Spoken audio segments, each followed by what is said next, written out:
Hello and welcome to Tonalist Painting by M. Francis McCarthy. This is your painter in residence, M. Francis McCarthy.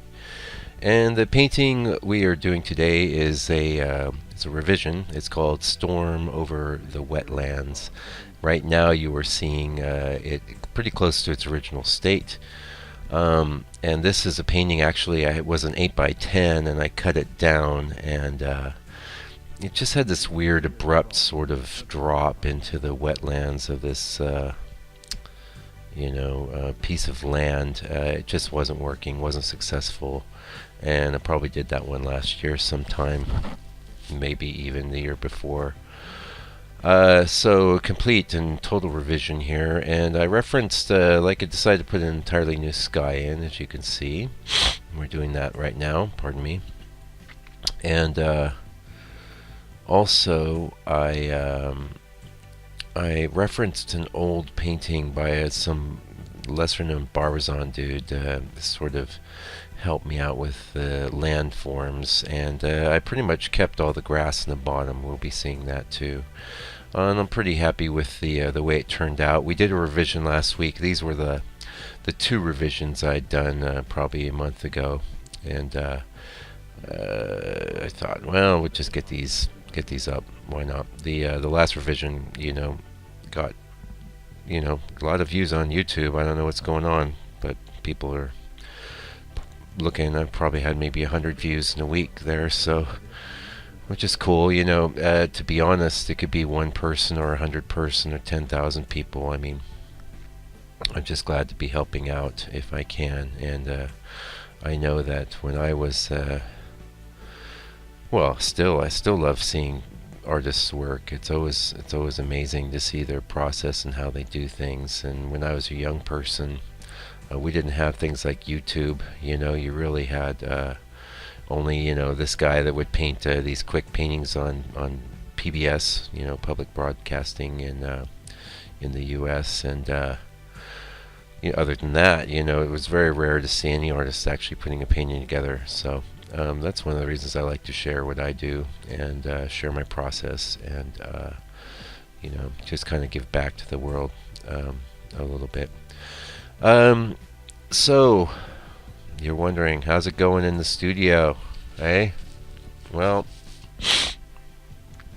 pardon me, I a little bit got some allergies or something here, but it's going okay. I just, in fact, maybe it's a good thing. I'm working on this 1824. It's got this road in it, which wasn't so intense in the 5x7, but now I'm looking at it's got these shadows looming over it, and it's in the foreground, and it's taken up a big chunk of the painting, and I'm just not happy. And tried, all the different strategies to, pick away at it and make it look okay, and it's not happening. So I've made a decision, sort of half conscious, half awake, this morning, that I'm going to revise it before it's not even complete yet. But I can see that I'm going to lose, and it has some really nice elements, and it has a good sky, and these trees against the sky are nice, and the composition's basically nice. But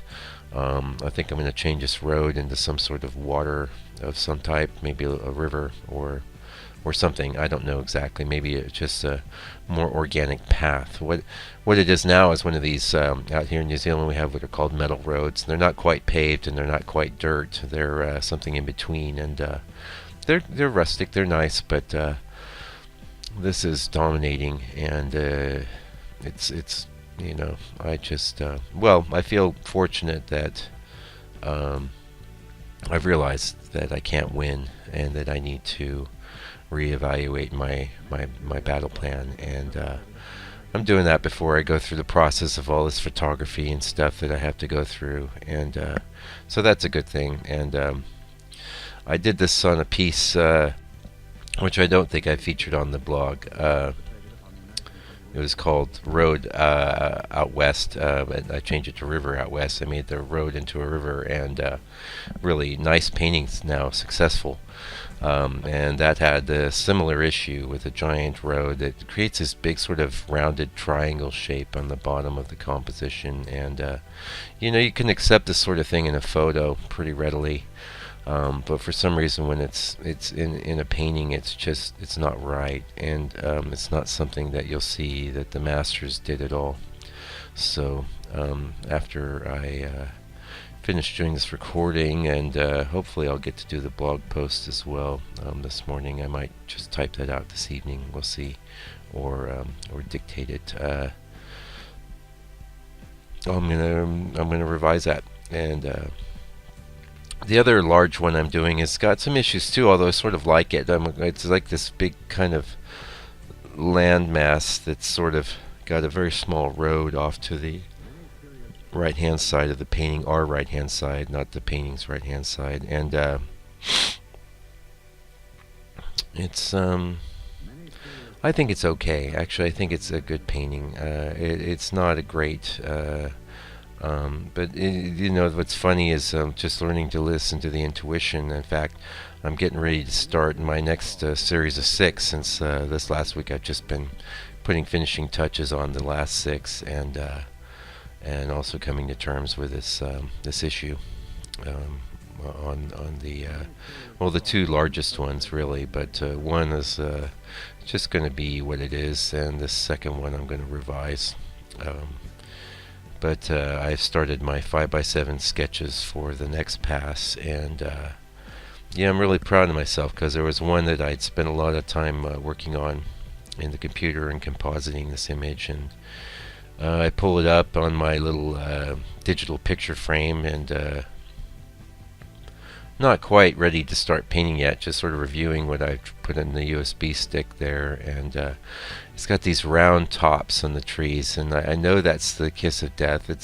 It's been the kiss of death for me before, but sometimes I'm in denial, sometimes I'm not listening to that inner guidance, or it's not just inner guidance. I mean, there's inner guidance, and then there's experience, and then those are 2 voices that are both sort of communicating. And but I'm proud of myself, because I saw this thing and I go, nah, it's not going to work. I mean, I could throw everything I have at the 5x7, and that'll definitely be better than when I throw everything I have at the large one.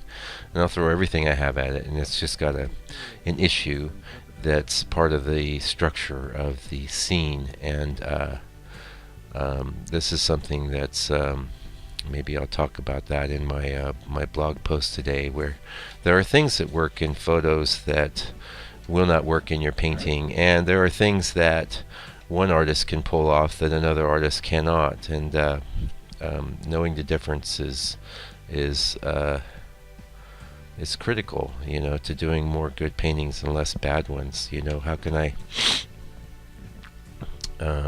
I improve? That's one of the best ways. It's just to spend less time doing things that aren't going to work, and more times doing things that do work, because and those are structural things. 9 times out of 10 it's big structures that aren't working, because all the little strokes and touches, all the little things you see me doing right now in this painting, they're not going to make it great. If it's good, it's because the basic composition is better. And speaking of this painting, I'm pretty happy with it. It does have this big mass on the bottom, which you can see I'm sort of darkening now, and that's definitely improving it and helping it. And I'll probably go in and put a few more shadow areas. So yeah, in fact, that's pretty much helped it. But everything that you do will really succeed or fail mostly on the big shapes, and I've talked about that, of course, in the blog in the past. I guess we got just a few more minutes here. I guess I'm going to talk about this book that I've got, that my friend Devin had referred to me, and it's called, let me grab it here. It's called American Painters on Technique, 1860 to 1945. I've been reading that quite a lot, and there's a great chapter there on George Inness and John Singer Sargent and Whistler, which, let's face it, those are 3 of the greatest painters that ever lived. So if you want some insight into those guys, I recommend picking up that book. And also, huge chapter on 1800s, sort of the state of the art then, and what was going on, and a lot of the sort of problems that you can run into with painting. Number one of which is, if you use a lot of oil in your painting, the oil will darken over time. Which is something that I try and keep my eye on, but sometimes just can't be avoided. It's like there's always a balance that needs to be struck. Anyway, check that book out. It's by Lance Mayer and Gay Myers, so you can get that on Amazon. Anyway, see, we're close to the end here. Have a great day, and thanks for joining me. I'll be back next week, God willing, and if you'd like to see more of my work, go to landscapepainter.co.nz and check it out. Meanwhile, take good care and stay out of trouble.